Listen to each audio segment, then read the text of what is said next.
Good afternoon, everyone. Today is 23 day of August, being Friday, 2024.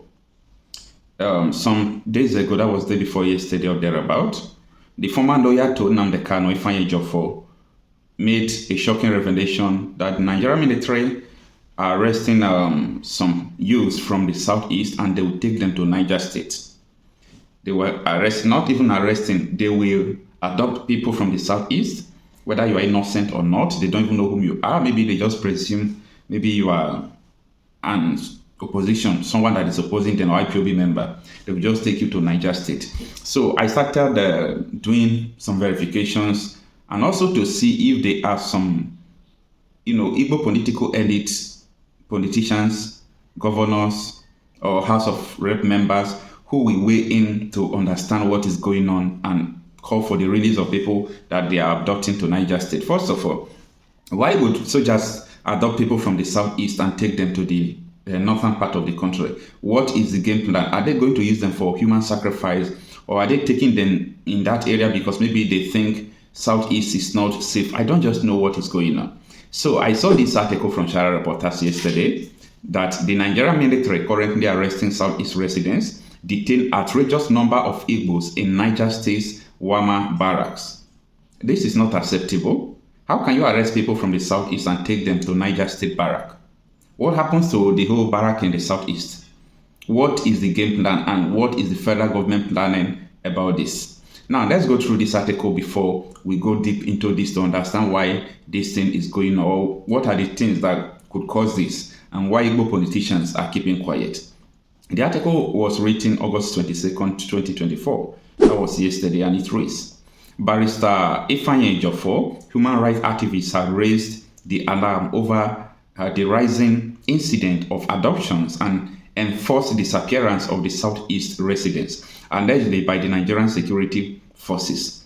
Ejiofor said that enforced disappearance in the southeast region of Nigeria has become a harrowing crisis that politicians in the region, especially those who are currently campaigning for elections in 2027, have continued to willfully ignore. Now, Ejiofor is saying that this thing that is going on, politicians who are campaigning for 2027 election, they are willfully ignoring this. They don't want to speak because maybe if they speak, the power from Abuja will tell them that you have to keep quiet or you lose your election. That is what Ejiofor is saying. Now the article continues, says, he lamented that the hundreds of southeast elderly parents, young men and women are allegedly regularly taken by the Nigerian security forces, disappearing without a trace, noting that the relatives of the victims could no longer determine their status, whereabouts, or whether they were still alive. And we call this contraption a nation, where security agencies who are supposed to protect the lives and properties of the people will come and adopt them, kidnap them without a trace, without charging them to court, taking them to unknown destination, whether they are using them for rituals, nobody knows what is going on. This is unacceptable. Now, from the next paragraph, it reads, Ejiofor said in a recent publication made on July 21, 2024, I raised the alarm over the shocking number of our people being adopted daily by the state actors under the guise of combating rising insecurity in the southeast. Hundreds of elderly parents, brothers, and sisters are regularly taken by Nigerian security forces, disappearing without a trace. Our concern deepens with the increasing number of distress calls we receive daily from the families of some of these victims of enforced disappearance.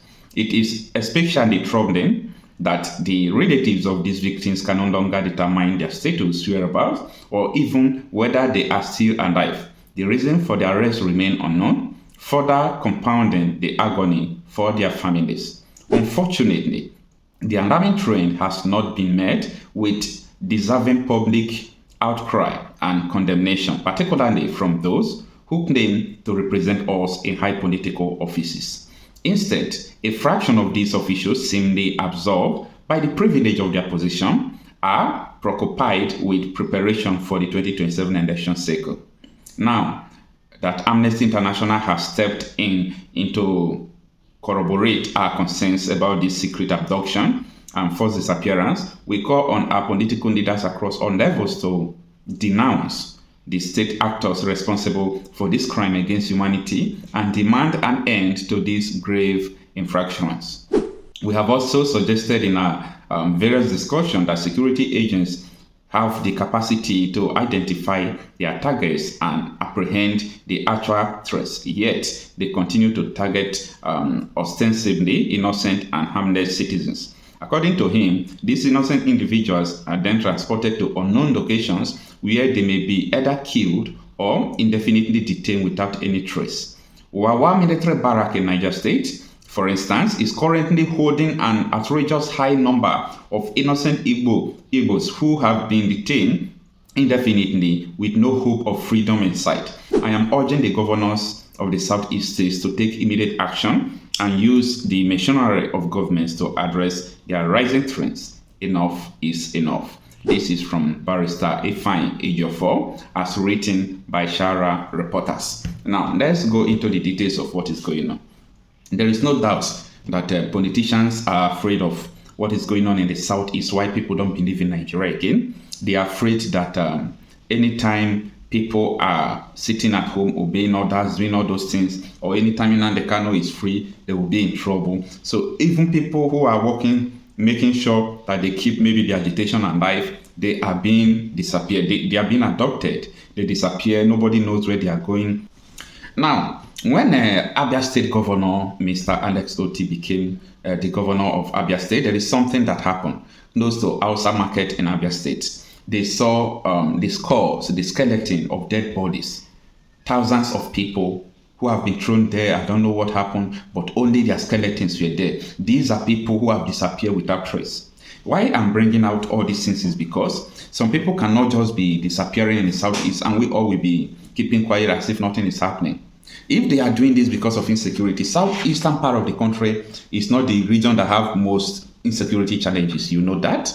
So I am unable to really figure out why these people keep on doing all these things, killing people. The other day, in my platform, where I was interviewing someone from Imo State, when he was telling me the situation there, he said, you can just be walking on the street, police will arrest you, they will profile your IPOB, they will take you anywhere, your own is gone. Nobody will even talk about it. Is that the kind of place we want to live? Is that the kind of nation we want to live? And I think what these people are doing is putting more tension on people who are agitating to carry out, illegality in the name of self-defense and do anything that they want to do because they are tired, they are sick and tired of seeing their people dying. There is no one you can continue to kill that will not defend him or herself. Right from the time I have warned when they were doing Python dance some years ago now, I warned them that these people the military are putting inside the mud water, they made them to drink the mud water. I have the videos. They made them to drink the mud water, they maltreated them, they went to their home, shooting, burning down their houses. What is their crime? Because they are just agitating for their freedom. And after all these things, and the most painful thing is that when all these things was going on, IPOB, they were not violent. And I still believe they are not violent up to now.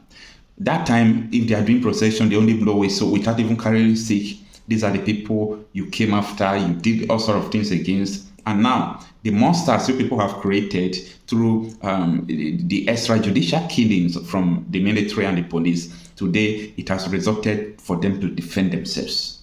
You kill innocent protesters, now they started doing sit at home. You say, no, nobody should sit at home. What do you want from them? Sometimes I still believe that these people don't really understand that, you see, this life, we all are going. There's no one that will stay this life forever. So why would you be doing all those things against your people when you know that you are not the owner of this life? If you last long, that is much 90 years. And if you are 50, 60 today, you are left with about 10 to 20 years, you are gone. So we should know how to balance everything. Let us believe that this life is not worth killing people for, worth doing what is negative for. And I just urge the people from the Southeast, I don't really know Ohanaeze leadership again now since the death of their leader. I think Ohanaeze is supposed to swing into action to unravel what is really happening about the disappearance of people from the Southeast. Let me know what you think.